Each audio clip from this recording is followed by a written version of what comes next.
Mobil pilihannya banyak gitu ya. Mobil pilihannya banyak, modelnya banyak, fitur yang ditawarkan pun juga banyak gitu ya.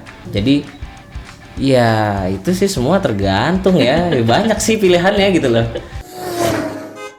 Halo teman Mocil, jumpa lagi dengan aku Erika di Cilatalk Mocil Auto Talk. Dan kali ini kita sudah ada di episode kelima nih. Dan kita akan membahas mengenai panduan membeli mobil pertama. Ini cocok banget buat kalian pengen beli mobil pertama ya.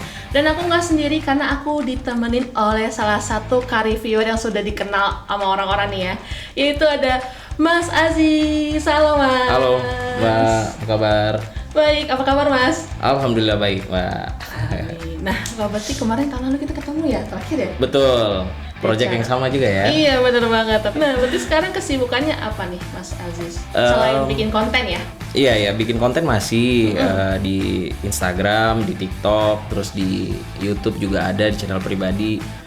Tapi kesibukan lainnya adalah kerja di Autodriver. Ya itu aku ada stalking sih. Iya, dia di Autodriver. Di Autodriver sebenarnya sebagai videographer dan video editor. Cuman sesekali kalau reviewer memang benar-benar overload, jadi sesekali kita nge-review juga. Take over lah ya. Iya, betul. Berarti udah berapa lama nih Mas di dunia otomotif ini? Kalau di YouTube-nya sendiri, saya mulai YouTube itu 2016. Oh, udah lumayan. 2016 mulai YouTube, habis itu 2017 gabung sama Autodriver. Kalau di dunia otomotifnya sendiri dari 2000 berapa ya? 2009 2010 saya ikut drifting, ikut balapan. Oh, berarti jago nih nge-drift. Lumayan lah, nggak jago-jago banget gitu, bisa lah gitu. 2009 2010 pernah ikut balap drifting. Jadi sampai sekarang sih kebetulan kerjaannya masih di bidang yang kurang lebih mirip lah otomotif ya. Meskipun bukan balapan lagi gitu, cuman maksudnya masih di dunia otomotif, nge-review mobil gitu ya, ketemu sama mobil-mobil baru, kita bisa nyoba-nyobain berbagai macam teknologi yang baru yang ada di mobil gitu. Jadi masih sejalan lah. Sejalan lah ya. Emang suka Emang suka banget dari kecil. Emang orang tua tuh suka ngasih tontonan, ngajak nonton balap Formula One. Jadi dari situ emang ya udah mulai suka sama mobil lah gitu, suka sama balap. Terus orang tua juga punya mobil itu kalau weekend itu selalu adalah yang dibenerin sendiri gitu. Karena dulu pas kecil tuh tinggal di Jawa Timur di daerah Probolinggo, di mana itu kota kecil. Jadi mobil yang kita pakai dulu tuh mobil yang brandnya nggak familiar lah gitu. Jadi kalau mau ke bengkel tuh mesti jauh Mbak, ke Surabaya atau ke Malang. Nah kalau ada kerusakan kecil tuh biasa kita kerjain sendiri. Jadi dari SD kelas 4, kelas 5 tuh suka bantuin orang tua ambilin kunci ini buat bongkar mesin gitu. Jadi emang seneng aja gitu, seneng ngoprak-ngaprik mesin, suka benerin mobil gitu. Terus suka juga sama mobil, suka nyetir gitu. Berarti ya bisa dibilang ini udah mantep lah kalau kita mau bahas nih mengenai otomotif, apalagi sekarang kita lagi mau bahas soal yang membeli mobil pertama nih Mas. Oke. Nah pagi kan kayak buat aku nih yang milenial, Gen Z itu kadang kan suka bingung ya mau beli mobil apa sih untuk mobil pertama. Biasanya kayak cuma dapat rekomendasi dari orang tua, tapi kadang kan kayak pengennya yang kayak yang aku pengennya mau yang kayak sesuai yang kemauan aku, cuman bingung maunya kayak gimana gitu kan. Oke, jadi milenial tuh dari tahun berapa sih Mbak? Berarti dari 90-an 96 ya milenial ya? 96. Dari 1908 sampai 96. 85 kalau nggak salah 80-an sampai 96. Ya berarti aku masih milenial ya. Oh iya. Gen Z itu berarti 2000-an lah ya. 97 sampai sekarang. Oke, jadi kalau pilihan mobil pertama sih untuk semua kalangan ya, milenial atau Gen Z atau baby boomers atau apalah segala macam. Intinya sih sebenarnya kalau sebelum milih mobil tuh yang kita tahu tuh kriterianya dulu. Ya, jadi kita tuh tahu mobil apa yang akan kita gunakan, kita butuhnya mobil seperti apa. Dari segi misalkan kenyamanannya atau irit bahan bakarnya atau fitur-fitur canggihnya atau mobil yang fun to drive gitu.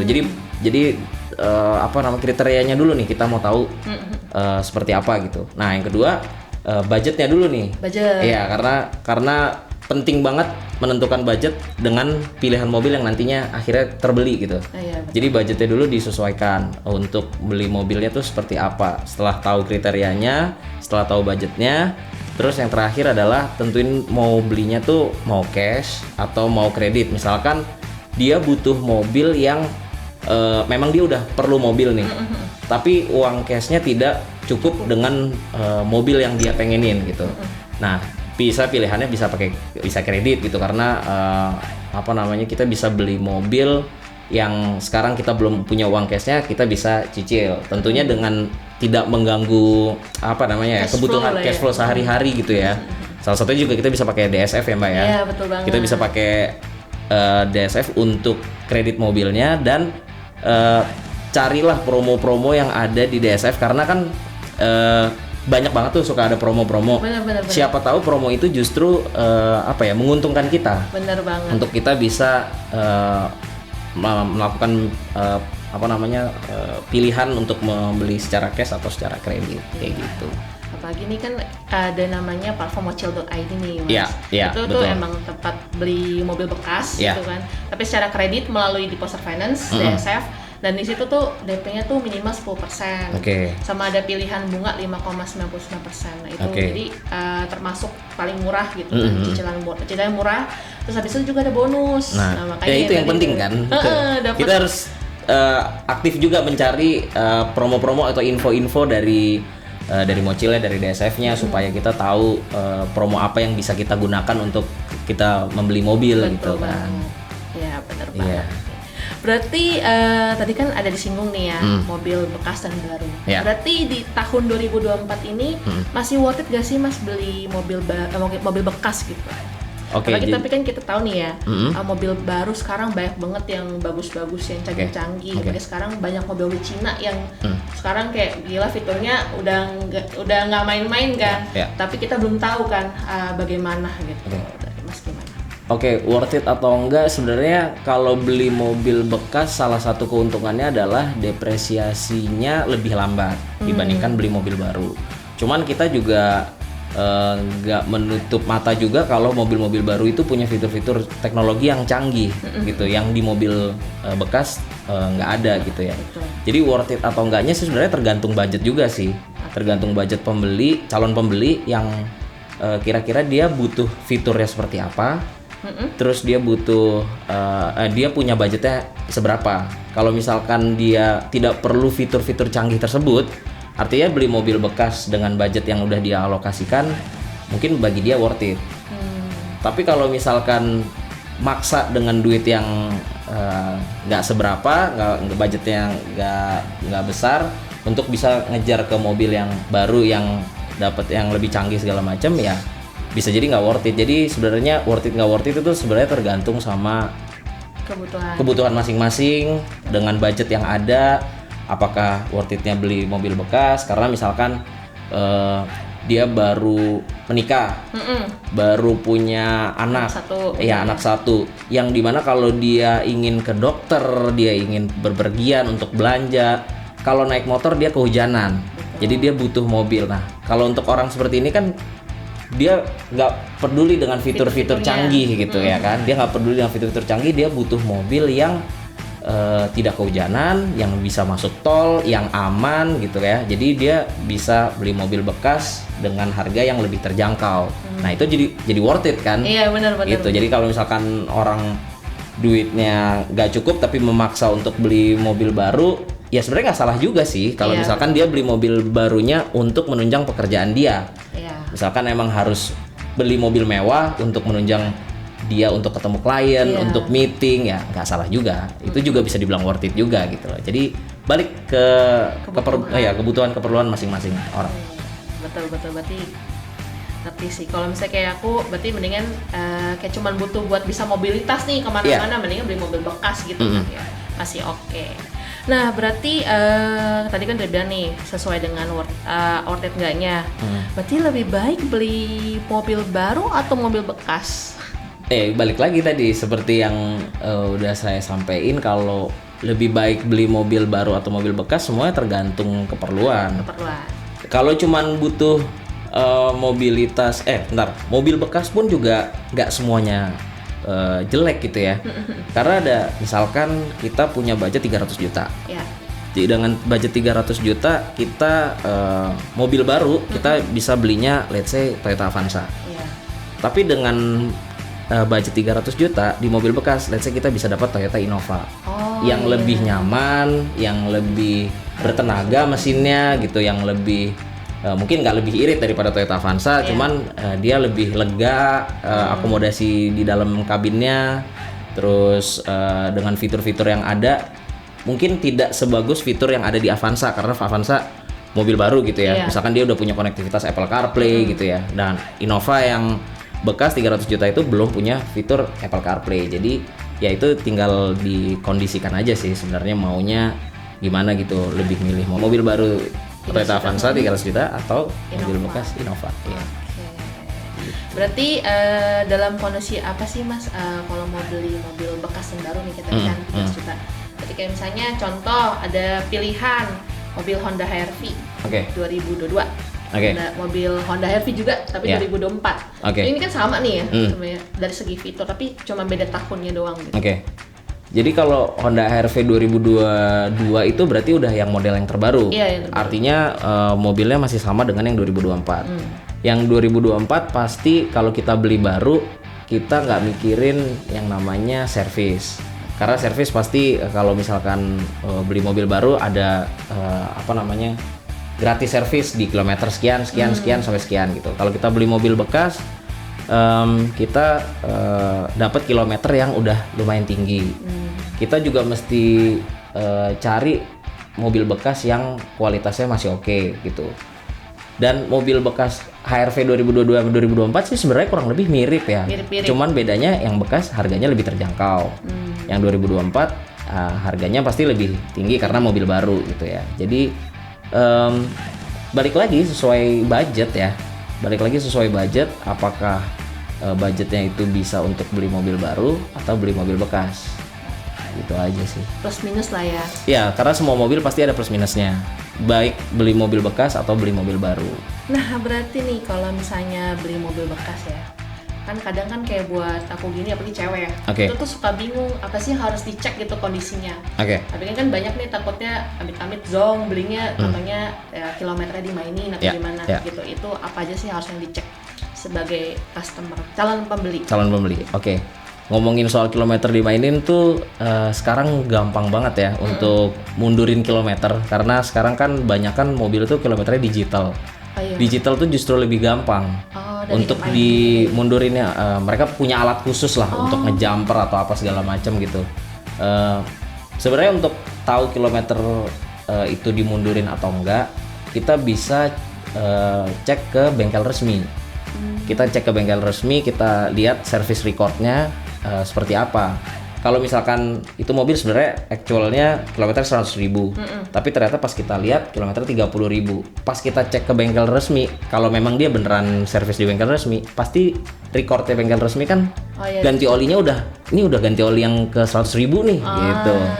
Itu bisa kayak gitu juga. Nah kalau untuk ngecek ya sebenarnya untuk orang awam ya, saya sih lebih menyarankan untuk pakai jasa inspektor atau beli di platform yang sudah jelas mobilnya diinspeksi dengan baik dan benar gitu, tidak bekas tabrak, tidak bekas banjir gitu ya.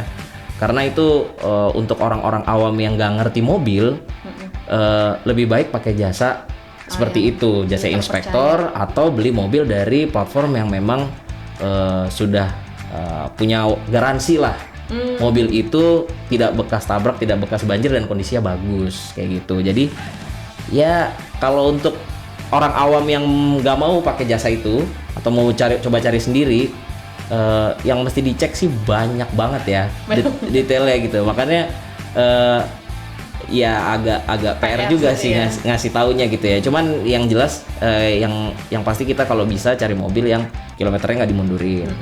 Terus eksteriornya kondisinya tidak bekas tabrak, tidak bekas banjir juga. Mesin juga kita lihat ada kebocoran oli atau enggak. Transmisi juga bisa kita cek, itu masih halus nggak perpindahannya. Terus kalau bisa kita test drive juga. Oh, di test drive. Ya, buat kita tahu gimana suspensinya, gimana kondisi rack setirnya, apakah ada bunyi-bunyi ketika kita pakai gitu ya.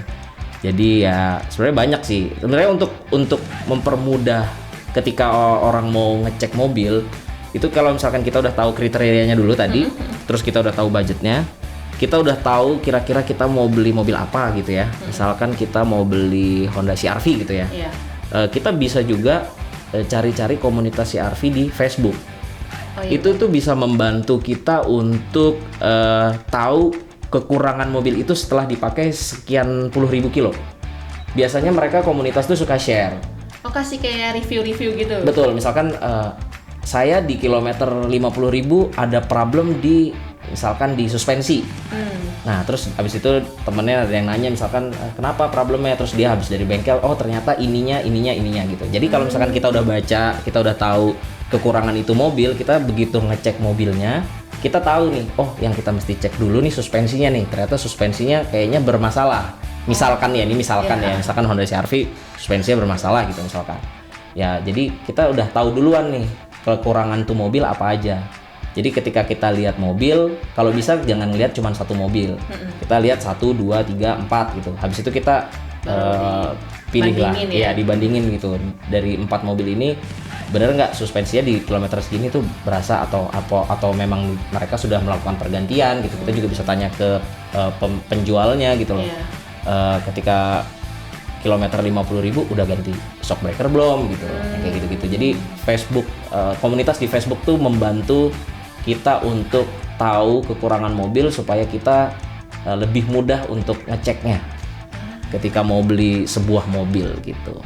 Berarti sekarang banyak juga ya platform-platform yang untuk ngebantu. Misalnya kayak yang mau cek nih mau jasa kondisi inspektor mobilnya, ya. gitu. Terus juga ada komunitas-komunitas. Ya. Itu lebih gampang lagi sih. Iya, Bagi betul. kan di mochil.id ini mobil-mobilnya tuh udah dicek juga, udah ada inspektor mobilnya juga yang udah cek kondisinya. Jadi sebelum dijual, ditaruh tuh juga itu kondisinya tuh juga terjamin gitu. Bebas tabrak, bebas banjir, dokumennya juga lengkap. Ya. Dan kita juga kasih garansi, Mas. Nah, itu dia makanya untuk loh. Jadi mereka udah dapat warranty, kayak dari Mochil kan dapat garansi juga gitu loh, mobilnya tanpa bekas tidak bekas tabrak, tidak bekas banjir. Terus sudah dilakukan pengecekan, jadi kita yang nggak ngerti mobil nih bisa pakai mobil nggak ketipu lah gitu loh. Jadi kita bisa langsung pakai jalan lah, siap jalan gitu mobilnya, bukan siap ke bengkel setelah kita beli mobil gitu. Siap jalan bukan siap jajan loh. Iya benar. Lanjut nih ya Mas ya. Yes. Berarti kalau misalnya tadi kan udah jelasin ya, kalau misalnya beli mobil pertama itu harus sesuai dengan kebutuhan, budget dan lain-lain. Berarti kalau misalnya untuk mobil pertama itu fitur apa sih yang harus diperhatikan gitu? Oke. Ini balik lagi sesuai keperluan orang ya. Maksudnya backgroundnya seperti apa? Mobil pertama kalau misalkan dia kita kasih segmen kali ya Mas ya. Boleh. Kayak baru kuliah gitu. Oke, baru kuliah. Biasanya orang baru kuliah itu dia pengen mobil yang simple, yang irit bahan bakar. Habis itu dia pengen mobil yang tergantung sih sebenarnya, tergantung dia suka mobil atau enggak. Kalau sebenarnya anggaplah dia nggak suka mobil gitu ya. Terus dia nggak perlu fitur yang macem-macem gitu ya. Ya bisa Toyota Yaris misalkan. Tapi kalau misalkan dia suka sama nyetir, suka yang fun to drive mobilnya, ada pilihannya Honda Jazz.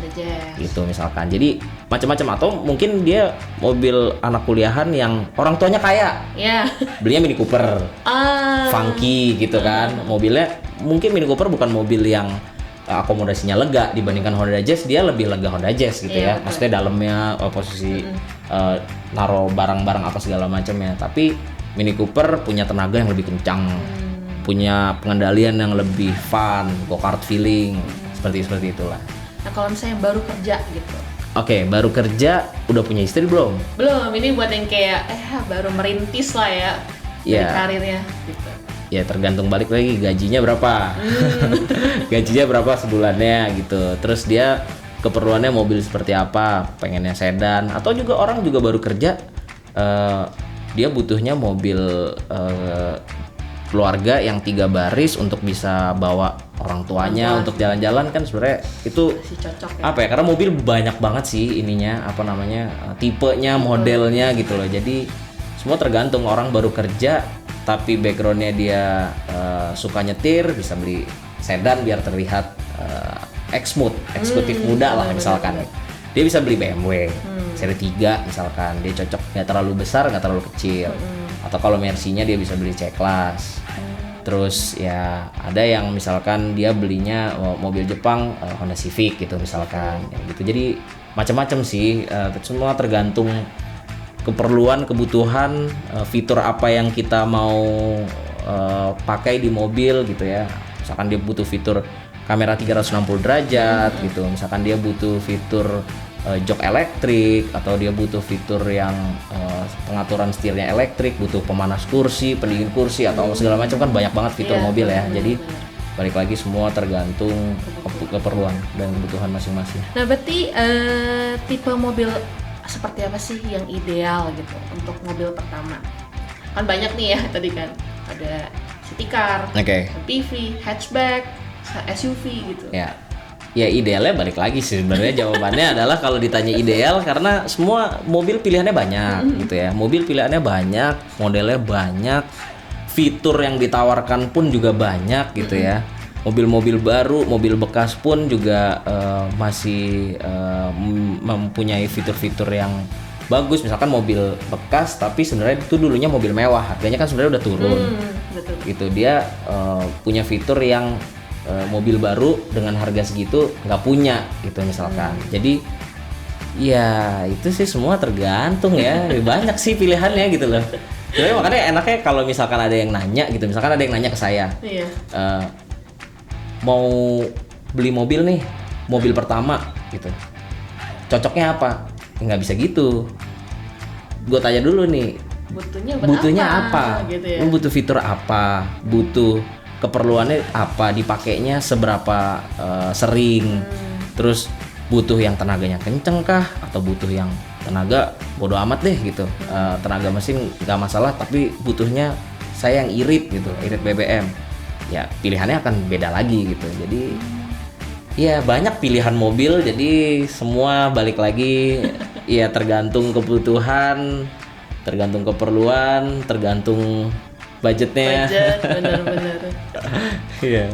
Oke, berarti kalau di tire nih ya, pilihannya dari low budget ada mobil apa aja pilihan-pilihan?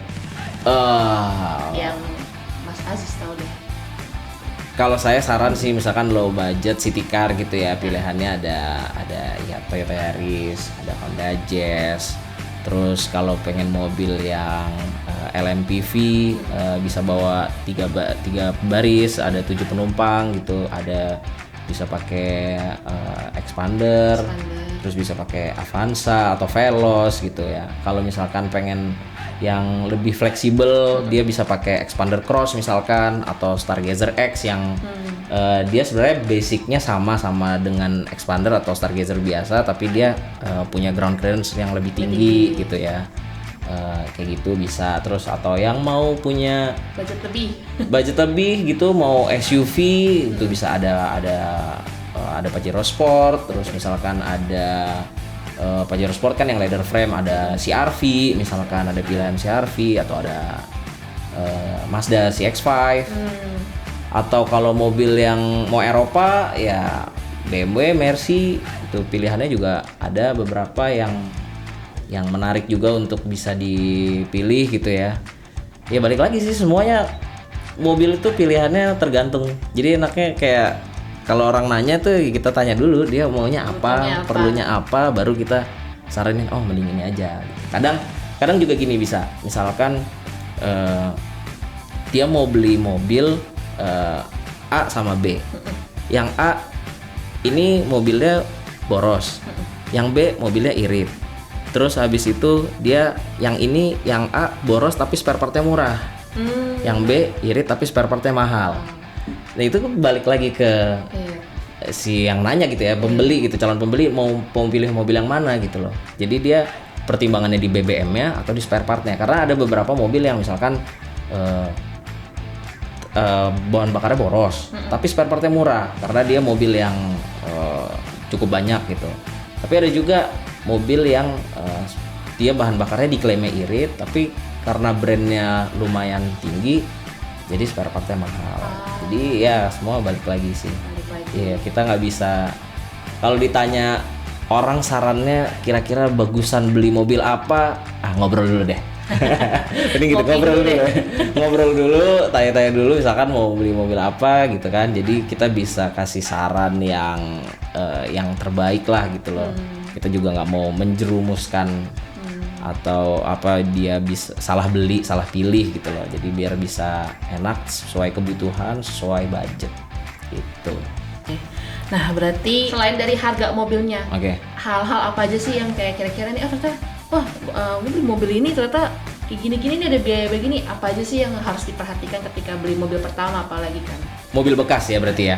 Bekas baru, misalnya kayak misalnya pajaknya kita nggak tahu gitu. Ya kalau mobil baru untuk perawatan sih kurang lebih sampai 50.000 sampai 100.000 kilometer pertama biasanya kasih gratis ya. Maksudnya jasa servisnya gratis, kecuali misalkan ada spare part yang harus diganti gitu ya, yang spare partnya ternyata kerusakannya bukan karena maksudnya karena kita sendiri gitu. Misalkan kita lewat jalanan tapi kita terbang gitu, terus ada yang hancur gitu kan, ya itu kan kesalahan kita gitu ya. Kalau mobil bekas sebenarnya kita mesti, misalkan kita punya budget misalkan 200 juta gitu ya, kita jangan pakai 200 juta itu untuk beli mobil itu semua. Jadi kita punya budget 200 juta tapi kita cari mobil yang harganya 170 sampai 180 jutaan. Berarti di spare sekitar 20 sampai 30 juta gitu. Iya, 10, 20 sampai 30 juta kita punya spare karena kita nggak tahu nih kita beli mobil bekas kondisinya seperti apa ya. Meskipun kita udah ngecek ya, kita udah ngecek, tapi kan sebaiknya kalau misalkan kalau saya gitu ya, misalkan beli mobil bekas meskipun kondisinya udah bagus sama segala macam, tapi begitu kita ambil alih itu mobil, biasanya saya ganti oli mesinnya. Jadi kita ganti yang baru, oli transmisinya kita ganti. Meskipun ada record sebelumnya gitu ya, cuman tindakan preventif aja gitu loh. Kita ganti oli mesinnya, kita ganti oli transmisinya, terus kita ganti misalkan ada spare part yang sudah waktunya ganti, cuman sama owner sebelumnya masih ditahan-tahan, nah kita bisa ganti. Nah kita bisa perbaikin hal-hal tersebut dari budget yang udah kita save sebelumnya gitu. Apalagi belum kalau mau buat balik nama gitu-gitu. Iya betul, pajak, balik nama, pajak kayak gitu-gitu lah, kita memang harus spare sekian dari budget yang kita punya untuk kalau kita mau tentuin beli mobil bekas. Nah, tapi itu kan kalau beli cash. Nah, kalau cicil sih nggak musingin itu sih. Iya, benar. Paling pas DP sama cicilan per bulannya harus diperhitungkan aja. Iya, betul. Itu yang penting tidak mengganggu cash flow ya. Untuk kehidupan sehari-hari itu nggak mengganggu, dan memang kita rasa kita sudah butuh mobil untuk menunjang pekerjaan gitu. Misalkan perjalanannya sangat jauh dan dia harus pakai mobil, nggak ada transportasi umum, atau kalau pakai transportasi umum dia terlalu lama waktunya untuk sampai di tempat kerja, ya mau nggak mau kan dia harus bisa punya mobil. Salah satu caranya mungkin dengan kredit kayak gitu. Nah berarti nih kira-kira berapa sih ideal cicilan untuk mobil pertama ya? Misalnya kita kasih contoh lah ya, kayak ada yang baru kerja lah ya, kita hitung budgetnya, gajinya 10 juta gitu. Kira-kira cicilan idealnya berapa? Saya bukan yang expert di bidang ini, cuman setahu saya sih 20-30% ya dari penghasilan kita bisa buat cicilan, misalkan untuk beli mobil. Bukan, kita udah nggak anggap kita punya cicilan rumah gitu ya, kita jadi cuman alokasinya untuk mobil doang gitu ya. Ya saya kira sih 20-30%.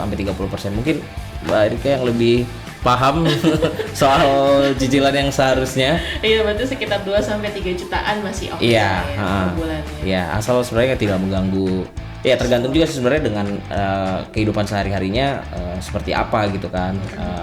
Hidup mewah kah atau hidup nggak mewah atau biasa aja cukup gitu kan. Ya tergantung juga sih. Nah berarti sebenarnya nih kalau kita kredit mobil bekas tuh rugi nggak sih? Apalagi kan seperti kita tahu nih ya, mobil tuh terus depresiasi. Iya. Kalau dibilang rugi atau enggaknya, jadi kalau misalkan beli mobil bekas kan memang kalau kita belinya secara kredit kita bayar lebih mahal daripada harga mobilnya. Sedangkan mobil itu sebenarnya terus depresiasi gitu kan harganya. Cuman balik lagi, kalau memang kebutuhannya dia memang perlu mobil itu untuk dia beli saat itu juga gitu, saya rasa kata rugi jadi nggak berlaku bagi mereka. Karena keperluannya gitu. Misalkan dia pakai beli mobil itu untuk taksi online. Ya mau nggak mau kan dia untuk bisa dapat uang dia harus beli mobil secara kredit. Untuk dia bisa kerja untuk mendapatkan uang. Karena kalau misalkan ya ada orang misalkan bilang rugi ya karena mobilnya nggak dipakai mungkin. Jadi menganggapnya rugi gue karena gue udah beli mobil harganya turun, gue bayarnya lebih mahal ya karena nggak dipakai mobilnya, karena nggak menunjang pekerjaan dia gitu. Kalau mobil dia ternyata memang berguna dipakai untuk antar keluarga, untuk pulang kampung atau untuk keperluan sehari-hari ya rugi enggaknya sih ya jadi nggak berlaku ya bagi mereka yang memang menggunakan mobilnya dengan baik gitu. Gitu sih. Berarti sebenarnya bukan dinilai dari materi juga, tapi dari secara fungsionalnya juga. Iya. Jadi bukan soal duitnya doang gitu ya, bukan soal rugi dari soal materi gitu ya. Ya mobil rugi juga kalau misalkan memang ternyata nggak dipakai, cuman buat manas-manasin tetangga di parkiran rumah kan buat apa? Iya, malah bikin sempit juga nih halaman rumah. Manas-manasin tetangga, ini punya mobil baru nih gitu kan. Iya, tapi kalau misalkan emang mobilnya dipakai buat menunjang pekerjaan sih, saya rasa sih ya nggak bisa dibilang rugi juga karena memang dia perlu mobil itu gitu. Betul banget. Nah, berarti nih kalau disimpulin nih, kita rekap. Oke. Berarti ketika beli mobil pertama gitu kan, hal apa aja yang perlu diperhatikan? Mobil yang perlu diperhatikan itu seperti yang tadi. Berarti kriterianya kita harus tahu mobil apa yang mau kita beli. Habis itu kita tentuin budgetnya. Habis itu kita tentuin kita mau beli cash atau kredit. Kebutuhan, budget, sama pengen belinya cash atau kredit. Gitu dicatat ya teman-teman Wacil. Nah, kita udah selesai di segmen kali ini. Nanti kita akan lanjut di another episode nih. Siap. Nah, bagi teman mocil yang lagi pengen cari mobil pertama dan pengen beli mobil bekas, bisa langsung kunjungi di www.mocil.id karena di situ banyak banget pilihannya nih. Dari tahun muda ada, dari yang mobil tipe dari MPV, SUV, city car, hatchback, banyak banget pilihannya juga. Yang pasti juga kita ada cicilan murah dengan pengajuan melalui Deposit Finance, ada DP mulai dari 10% atau cicilan bunga mulai dari 5,99%. Tidak hanya itu, kita akan memberikan bonus jutaan rupiah, ada juga garansi selama 1 tahun untuk mesin, transmisi, dan juga AC. Dan jangan kemana-mana, dan juga subscribe juga akunnya YouTube-nya Mocil, karena kita banyak banget informasi-informasi selanjutnya mengenai otomotif nih. Ada tips and trick, ada juga pilihan-pilihan, ada rekomendasi-rekomendasi. Dan kita juga akan ngobrol juga bareng sama Mas Lutfi Aziz mengenai mobil keluarga. Jadi jangan lupa subscribe ya. Cicil mobil, pilih Mocil.